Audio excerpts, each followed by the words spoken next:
Lá em Gálatas, capítulo 2. Jesus disse que um bom escriba é aquele que tira do seu tesouro coisas novas e coisas velhas. Mateus 13:52 diz isso. Gálatas, capítulo 2. Eu quero convidá-lo a abrir este texto. Gálatas 2.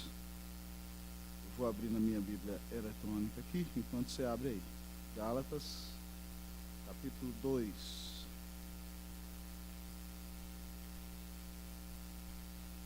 Nós cantamos uma música semana passada, eu queria cantá-la de novo. Teu olhar. Dá para a equipe cantar essa música que a gente cantou domingo passado? Sei. Vamos cantar só aqui mesmo na voz mesmo, tá bom, Heitor?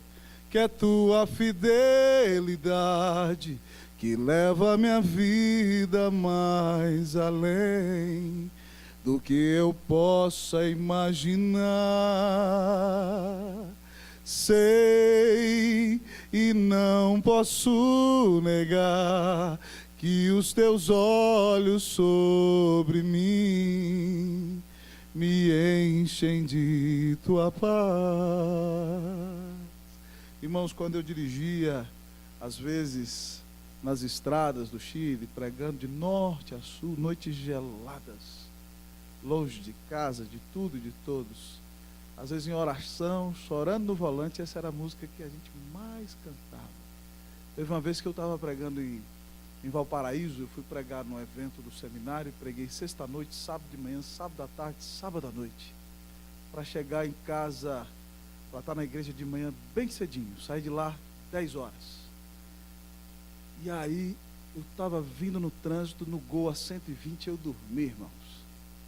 E eu dormi, estava sozinho, Cleusa grávida em casa, e o carro deu uma escapada assim.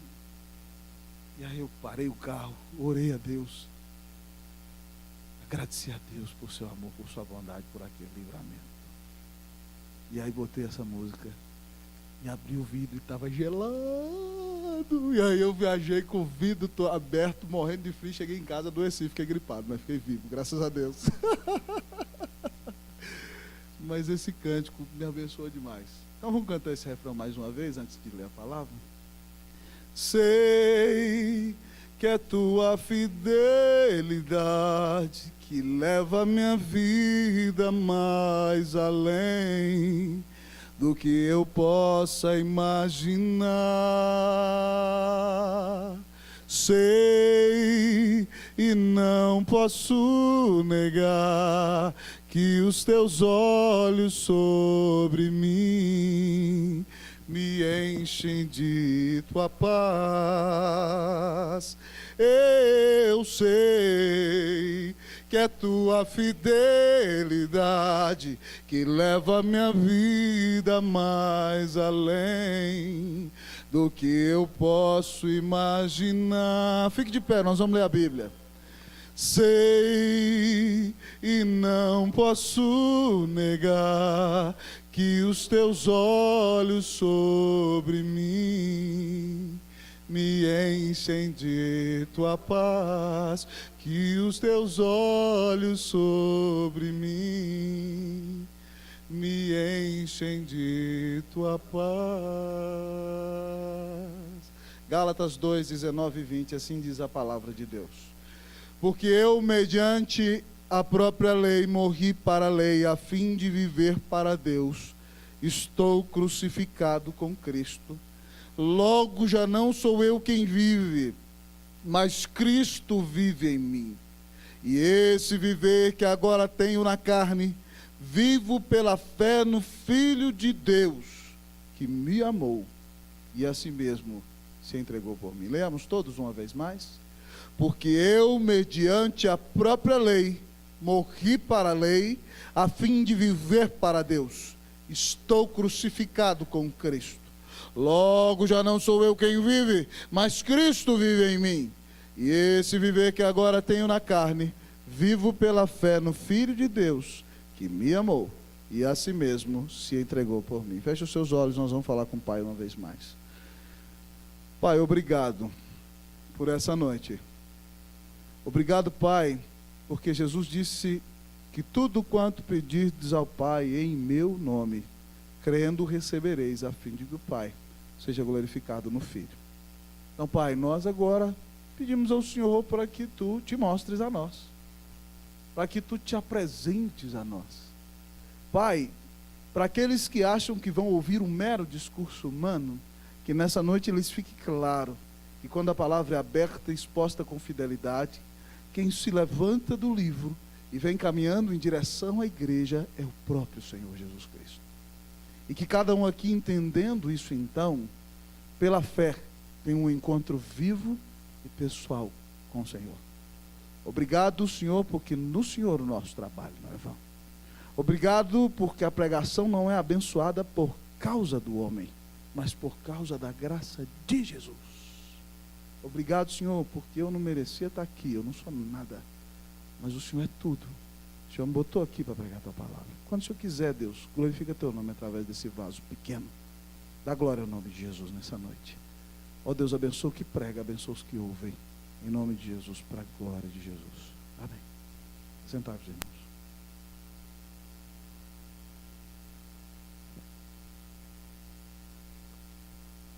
Queridos irmãos e irmãs, crente não bebe não, mas come, que é uma beleza. Crente não bebe não, mas come, que é uma beleza. Outro dia eu fiquei sabendo de alguém aqui em Brasília que foi marcar uma festa de casamento, e aí de repente então a pessoa, vamos supor aqui um valor, eu não lembro qual era o valor, a pessoa falou assim, quanto que é a festa? 30 mil. Aí o camarada falou assim, não, mas eu não vou ter bebida na festa, então vê se abaixa o preço para nós. Aí o cara falou, você não vai ter bebida por quê? Porque você é crente? Ele falou assim, é porque eu sou crente, então é 40 mil, porque os crentes não bebem não, mas eles comem e me dão um prejuízo danado na festa.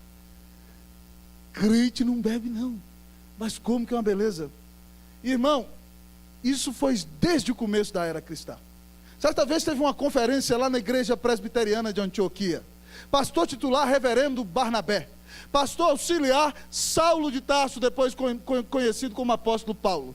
O pregador convidado não foi ninguém menos do que Pedro, o primeiro líder da igreja cristã, depois da ressurreição do Senhor. E Pedro foi fazer conferências abençoadas ali. E como crente presbiteriano, principalmente, tudo termina em comida, essa é a verdade, eles terminaram comendo.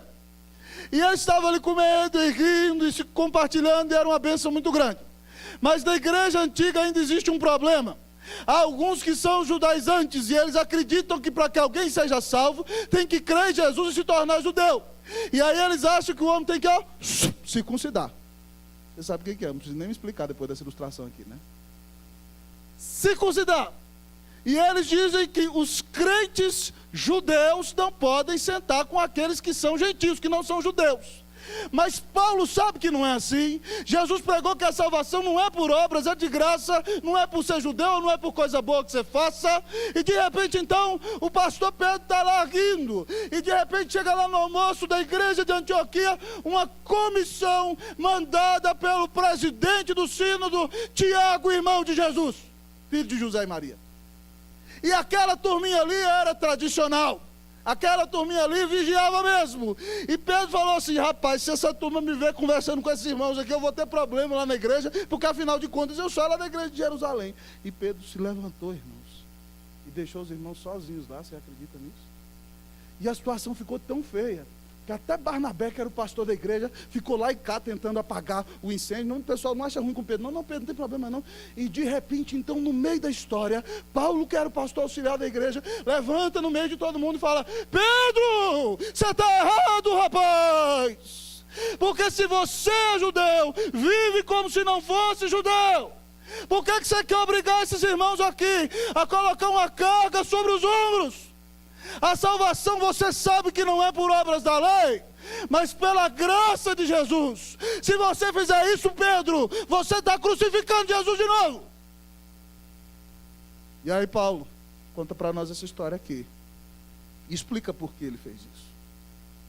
Ele diz assim, porque eu, mediante a própria lei, morri para a lei, a fim de viver para Deus.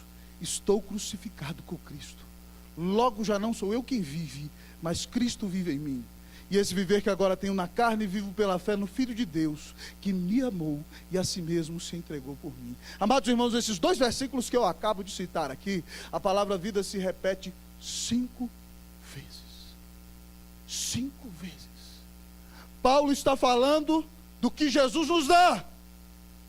Quando nós cremos nele, ele nos dá vida, nova vida, comunhão com Deus, um relacionamento vivo e pessoal com o Senhor.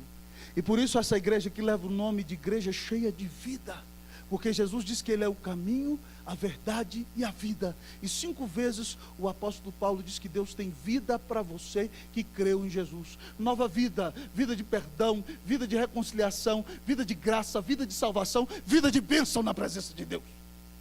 E por isso nessa noite, eu quero convidá-lo então a escancarar as janelas de sua mente e deixar os portões do coração bem abertos, porque Deus apresenta a nós neste texto a vida que Cristo oferece. A vida que Cristo oferece.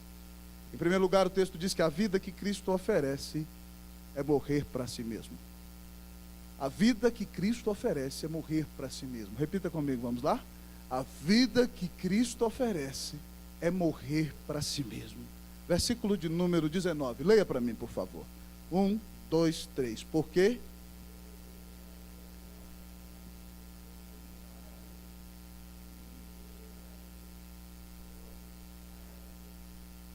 Paulo diz para nós, porque eu, mediante a própria lei, morri para a lei.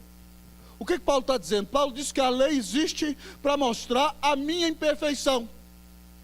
E para mostrar que eu já nasci morto espiritualmente e que não existe nada que eu faça que possa conquistar o favor de Deus.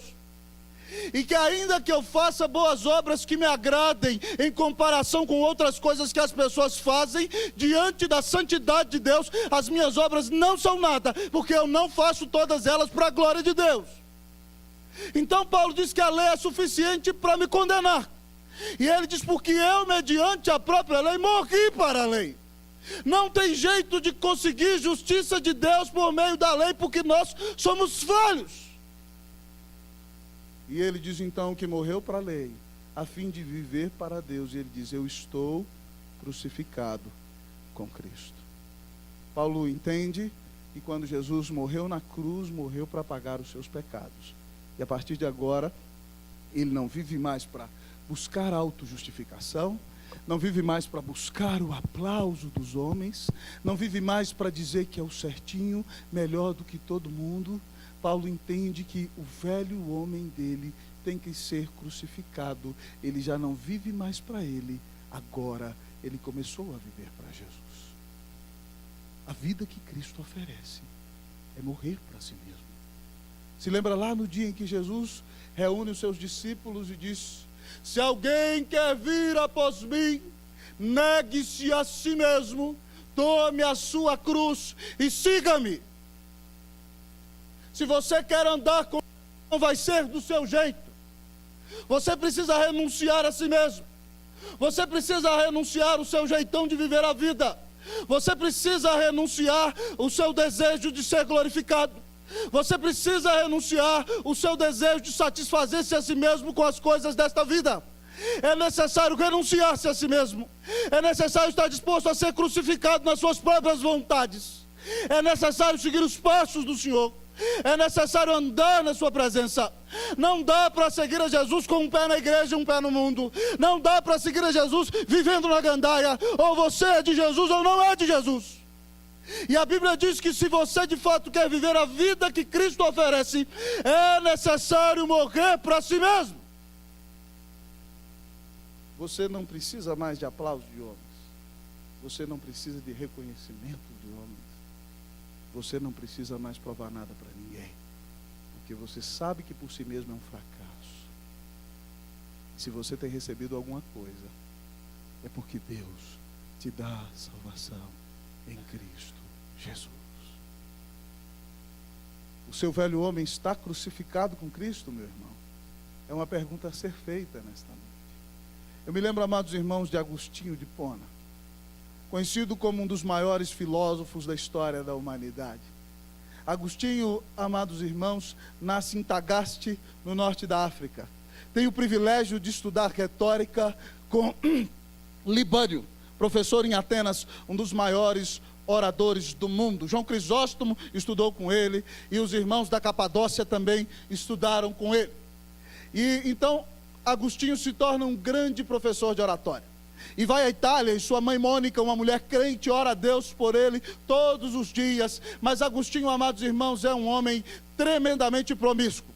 Além de não acreditar em Deus, ele acredita que o bem e o mal são forças iguais que governam o universo e que no mal há bem e no bem há mal. Então, amados irmãos, Agostinho não consegue sobreviver a um rabo de saia. Essa é a verdade.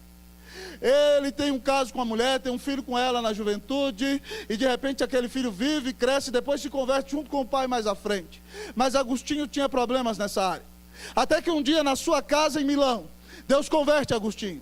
A mãe de Agostinho, Mônica, ia para a igreja de Milão e conversou com Ambrósio, o pastor da igreja de Milão, que tinha sido prefeito de Milão antes. E ela chorava, pastor, será que há esperança para o meu filho Agostinho? E orava, e chorava, e chorava. E eu acho que Ambrósio, um dia tão chateado, disse: minha filha, um filho de tantas lágrimas é impossível que seja perdido, né? Estava pregando regeneração pelas lágrimas, coitado. Não, não era isso não, porque a mulher estava desesperada mesmo. E aí o negócio é o seguinte: Deus converte Agostinho na casa dele. Ele ouve uma voz dizendo: toma e lê. E abre a Bíblia e lê em Romanos 13, que a gente que é da luz tem que deixar as obras das trevas e caminhar na luz. E aquele homem tem uma conversão súbita. E ele então começa a ser um monge, depois um dos maiores pensadores da história da igreja cristã e da história da humanidade. Ele se torna monge, depois vai um dia à igreja, e sem saber, o presbítero da igreja estava vencendo o seu mandato, e ele está ali, eles gritam: Agostinho para presbítero, e ele tenta correr, mas o povo segura, elege, e ele é eleito presbítero. Agostinho presbítero. Depois se torna pastor. E é um homem tremendamente usado por Deus. Calvino e Lutero beberam tremendamente da teologia de Agostinho. Um dia Agostinho, depois que volta de Milão para a África, está andando nas ruas de Hipona, e uma de suas antigas amantes o vê. E ela grita: Agostinho, sou eu, meu amor. E ele vai caminhando. Ela: Agostinho, você não se lembra dos meus amores? E Agostinho vai caminhando e apertando o passo. Agostinho, você não se lembra de como eu te amava? E Agostinho vai caminhando mais rápido. Ela: Agostinho, meu bem, sou eu. E ele vai andando mais rápido. Ela corre na frente e segura ele pela roupa e diz: Agostinho, você não se lembra de mim, meu amor? E eu imagino que aquele homem, tremendo da cabeça aos pés, olha nos olhos dela e diz assim: Agostinho morreu. Agora Cristo vive em mim.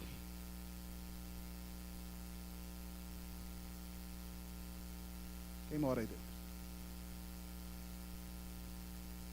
Edmar? Quem mora aí dentro? Jefferson? Amargo? Quem mora aqui dentro? Irmão, morra para você. Morra para o seu pecado. Essa vida que você tem vivido só vai te levar para o inferno. Dá um basta nisso hoje, em nome de Jesus. Às vezes, irmãos, o velho homem tenta levantar aqui. Eu falo: vai dormir, defunto, você já morreu. Morreu. Morto não faz nada, morto só fica deitado. Deita em nome de Jesus, morto, miserável. E você crucifique ao seu eu. Mas, amados irmãos, o texto tem mais para nós. E o texto fala da vida que Cristo oferece. A vida que Cristo oferece é morrer para si. Mas o texto diz para nós que a vida que Cristo oferece é viver para Deus. A vida que Cristo oferece é viver para Deus. Vamos repetir comigo? Vamos lá? A vida que Cristo oferece é viver para Deus. Você vai ler o versículo 19 e o versículo 20 até o pronome mim, certo? Mim. Vai lá, pode começar. Por quê?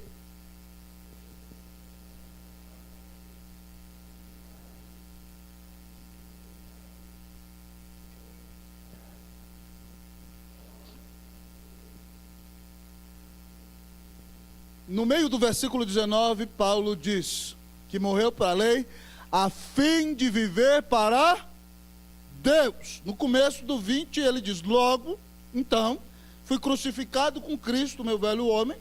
Já não sou eu quem vive, mas Cristo vive em mim.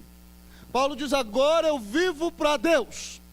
E agora eu não vivo para satisfazer mais meu velho homem.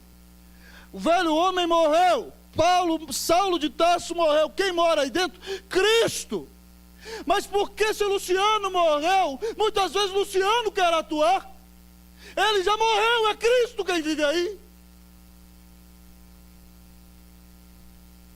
Tenho que viver para Deus. Temos, amados irmãos, que entender que o nosso velho homem já morreu. Nós não devemos buscar justiça própria. Nós não devemos nos sentir os pobrezinhos deste mundo. Nós não devemos viver querendo pisotear os outros. Porque é Cristo quem vive em nós. O velho homem já morreu. Paulo diz que você tem que parar de viver para você e começar a viver para o grande Deus que te ama. E você só consegue fazer isso se é Cristo quem governa a sua mente, os seus pensamentos, o seu coração, a sua vida. Meu irmão, por que você faz o que faz? Com que objetivo você faz o que faz? Por que você vive da maneira que vive? Por que você se chama cristão? Por que você tem determinadas atitudes? Por que você participa na igreja, talvez como diácono, talvez como presbítero, talvez como alguém que canta no louvor? Por quê? Com que objetivo você faz o que faz? Irmão, você tem que prestar atenção no seguinte: você não é o centro do mundo.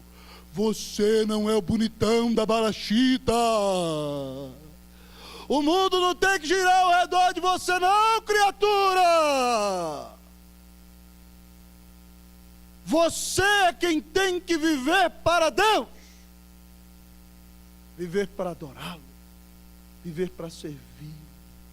Viver como alguém que é dominado pelo Senhor, é cheio da presença do Senhor. Irmãos, João diz para nós, na sua primeira carta, capítulo 2, versículo 6, ele diz assim: todo aquele que diz que permanece nele, que todo aquele que diz eu estou em Jesus, deve andar como ele andou. Eu quero fazer uma pergunta para você nessa noite: a sua vida se parece com a de Jesus? Você anda como ele andou? Ah, então se você anda como ele andou, Jesus é um cara tremendamente ansioso. Não sabia que ele era ansioso desse jeito, não. Ele fala: ai, o que vai acontecer amanhã? Será que vai chover? Será que vai cair um raio? Será que o sol vai brilhar forte demais? Será que eu tenho que cobrir os meninos de protetor solar? Senão eles vão morrer de insolação. Será que eu vou ter dinheiro? Será que eu vou conseguir fazer isso? Será que eu não sei o quê? Será? Se você diz que tem Jesus, e é Ele que vive em você, e você está nessa ansiedade, então você está dizendo que ele é ansioso. Ele é ansioso? Aquela inveja, que coisa terrível. Não consegue ver o irmão ser mais usado que você sem ter que dar uma alfinetada. Que coisa feia. Que coisa horrível. E aí? Jesus é invejoso? Meu irmão, levar o nome de Jesus não é brincadeira, não. Quando você, que tem personalidade forte, que nem o pastor Roster, estoura assim, bum, estoura com o irmão, né? Fala: irmão, onde é que você está com a cabeça, irmão? Jesus fala desse jeito com o irmão? Ele é manso e humilde de coração. E aí, meu irmão? Você anda como ele andou? É Ele que vive por meio de você? Você vive para Ele? Certa vez, irmãos, os mais velhos de igreja conhecem essa ilustração, e eu tenho que contar porque há muitos novos aqui. Não tem jeito. Jesus diz que o bom escriba é aquele que tira do seu tesouro coisas novas e coisas velhas. Eu ouvi Tim Keller pregar. Tim Keller é o pastor da igreja presbiteriana do Redentor em Nova York. É um dos pastores que fala: pastor, como pastor que o senhor olha para ele e fala assim: esse cara é um homem de Deus, tenho muito que aprender com ele. Tim Keller foi professor do seminário Westminster e plantou uma igreja que é uma grande bênção no lugar em que todas as pessoas diriam que jamais deveria haver uma igreja. E lá está, na boca do inferno, em Manhattan, em Nova York, no lugar onde as pessoas defendem a prostituição, as liberdades, as ideias antibíblicas, o homossexualismo. Lá está Tim Keller, em Manhattan, com uma grande igreja que reúne mais de 6.000 pessoas todo fim de semana em 4 lugares diferentes. Eu vi Keller contar uma ilustração de Elizabeth Elliot, não está na Bíblia e eu achei sensacional. Não é bíblico, mas a ideia é boa. Ela disse o seguinte, que certo dia Jesus saiu com os discípulos de manhã e eles não tomaram café. E aí, amados irmãos, Jesus saiu com eles e eles oraram, fizeram a oração matinal e Jesus disse a eles, peguem uma pedra. Cada um então pegou uma pedra. Uns mais trabalhadores, talvez Felipe pegou uma pedra maior, André muito disposto, pegou uma pedra desse tamanho, mas Pedrão, como sempre muito esperto, pegou 2 pedrinhas pequenininhas e botou no bolso. Ele não falou o tamanho da pedra, tá beleza, pegou a pedra. E aí deu 7 horas, nada, eles com fome, nada. Deu 8 horas, nada. Deu 9 horas, nada. E o estômago deles já estava roncando. E aquele negócio, nada, nada, nada. Quando deu, amados irmãos, meio-dia, Jesus parou na beira do rio, debaixo de uma árvore, e falou, peguem a pedra de vocês. E aí Jesus fez uma oração e transformou aquelas pedras em pães. E Jesus falou, aí está o almoço, podem comer.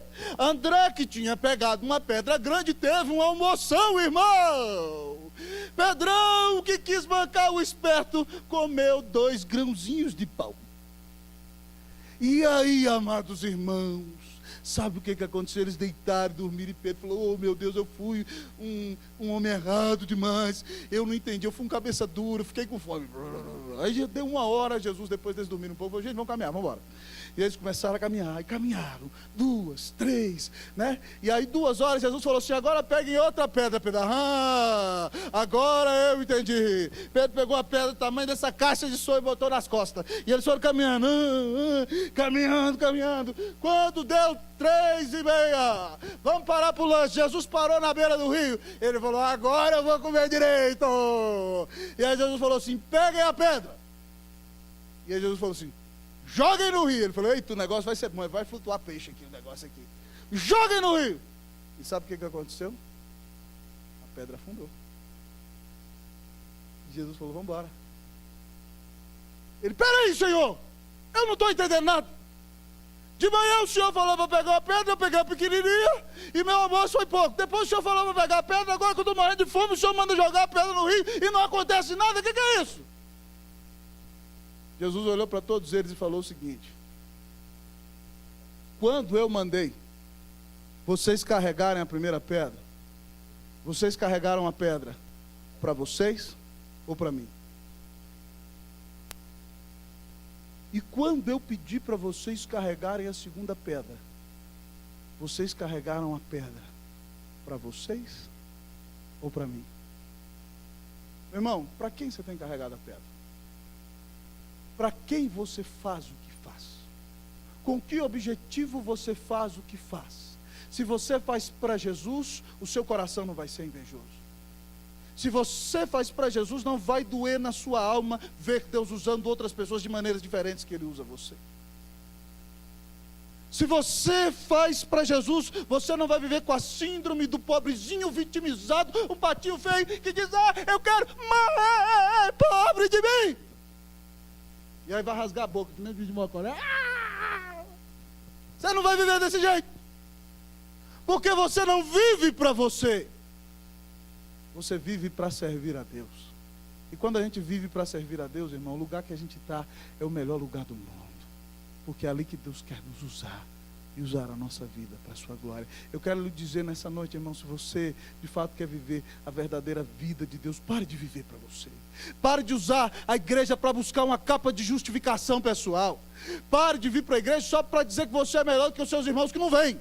Mas venha sim para adorar a Deus. Venha como alguém que foi remido pelo Senhor. E se fizer qualquer coisa para Cristo Jesus, derrame a sua alma nisso. Sabe por quê? Porque Ele deu a vida na cruz por você.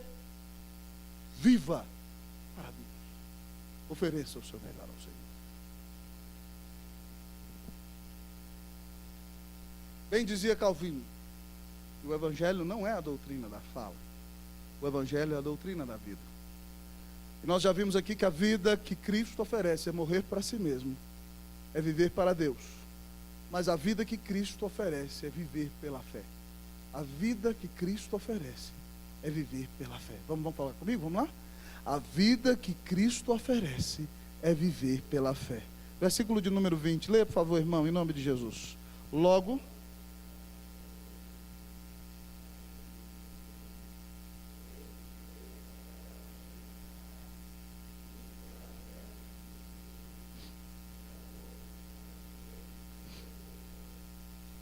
já não sou eu quem vive, mas Cristo vive em mim. E ele dizia: esse viver que agora tenho na carne, essa carcaça aqui, ó, Roster morreu, Cristo vive. E agora a maneira de viver aqui não é segundo a inteligência do homem, não é segundo a minha capacidade, mas ele diz: eu vivo pela fé no Filho de Deus. Eu creio que Jesus é o Filho de Deus, é o único mediador entre Deus e os homens, que deu sua vida na cruz para me salvar, que recebeu a ira eterna de Deus contra o meu pecado na cruz. Eu creio que Ele é o meu Senhor, que Ele deu a sua vida por mim, que Ele me ama, que Ele vivo está, e que Ele quer conduzir a minha vida durante todos os dias da minha existência. Então eu creio que Jesus é o meu mediador, creio que Ele é o caminho, a verdade e a vida. Eu creio que nunca ninguém me amou como o Senhor, Paulo diz. Vivo pela fé no Filho de Deus. E sabe por que nós devemos fazer isso? Devemos crer em Jesus, porque Ele nos amou e se entregou por nós. João disse: vede que grande amor nos tem dado o Pai, a ponto de sermos chamados filhos de Deus.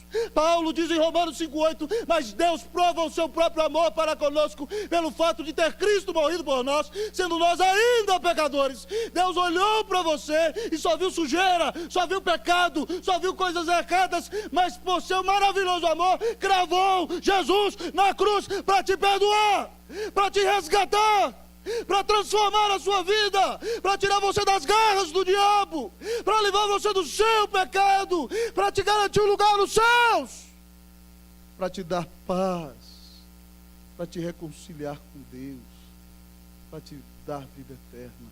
O texto diz que Jesus te amou, que Ele me amou e se entregou por mim. Irmãos, os nossos presbíteros costumam dizer aqui na igreja que a reunião mais abençoada do conselho é a reunião que a gente recebe menos. E eles têm muita razão. Graças a Deus nós temos tido bastante destas reuniões nesse último tempo. O ano passado nós fomos receber uma pessoa na igreja que nem está aqui hoje. E uma das perguntas que o conselho faz é o seguinte: quem é Jesus para você? Os alunos da classe de catecúmenos têm a pergunta decoradinha, né? Então ele já vem, papum, responde certinho. Mas de repente, o ano passado a gente teve uma reunião e a gente perguntou para uma pessoa: quem é Jesus para você? E de repente, aquela irmã olhou para nós, encheu os olhos de lágrimas e disse assim: Jesus, Ele é meu Senhor e Salvador. Ele é tudo para mim. Eu estou com Ele a todo instante, nos dias bons e nos dias maus. Eu falo com Ele a toda hora. Quando está tudo bem, está tudo mal. Ele é o maior amor da minha vida. Ele é o meu Salvador. Ele morreu por mim. Ele é tudo para mim. De repente, quando eu olho para o lado, eu estou Carlos com os olhos cheios de lágrimas, Sandro com os olhos cheios de lágrimas, Expedito com a cabeça meio baixa assim, e todos nós com o coração comovido.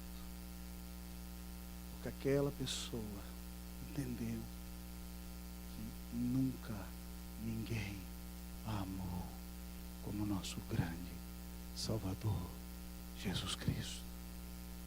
Querido, que privilégio é ter a bênção de ouvir essa palavra.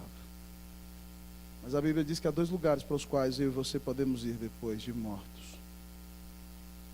Um é o lugar de bem-aventurança e um é um lugar de ira. E não depende das suas obras nem da minha. Depende sim da obra de Jesus. E a Bíblia diz que se você crê que Ele é o Filho de Deus, você vai ser salvo. A Bíblia diz que todo aquele que invocar o nome do Senhor será salvo. A Bíblia diz que todo aquele que crê que Jesus é o único mediador entre Deus e os homens, esse vai ser salvo. É mais ou menos assim, amados irmãos. Quando o homem peca, há um abismo que separa Deus do homem, e esse abismo é eterno. E aí o homem tenta construir várias pontes para chegar a Deus, e essas são todas as religiões. Mas o homem é finito e Deus é eterno. E Agostinho já disse que é impossível que o finito possa conter o infinito. Mas o homem tenta, é cabeça dura. Então ele fala: eu vou chegar a Deus através das minhas... e ele vai andando ali pela ponte que ele cria, mas de repente ele cai no abismo, esborracha o leme. Aí o outro, não, eu vou chegar a Deus através das minhas obras, das minhas penitências, e sobe uma escada de 50 degraus de joelhos. O outro, não, eu vou açoitar minhas costas. O outro diz, não, eu vou buscar todas as divindades da terra, e vai andando no precipício. A ponte é um abismo eterno. Só alguém eterno pode construir a ponte. Aí Deus fala assim, a ponte de vocês está tudo errada. Eu vou construir a minha ponte. E Deus bota a ponte. E o nome dela é Jesus. E você sobe nela, e encontra com Deus, resolve os seus problemas com Ele, é perdoado, é lavado, é transformado, em nome de Jesus, para a glória de Jesus. Jesus amou você. Nessa noite se arrependa dos seus pecados, confie que Ele é o único mediador entre Deus e os homens, creia no Senhor, você será salvo, você será perdoado, você será lavado, você será curado, em nome de Cristo Jesus. Que tipo de vida você tem vivido, amado irmão? Chegando ao final desse sermão, eu lhe pergunto: você vive só para si mesmo? Hoje é dia de morrer para si. Hoje é dia de começar a viver para Deus.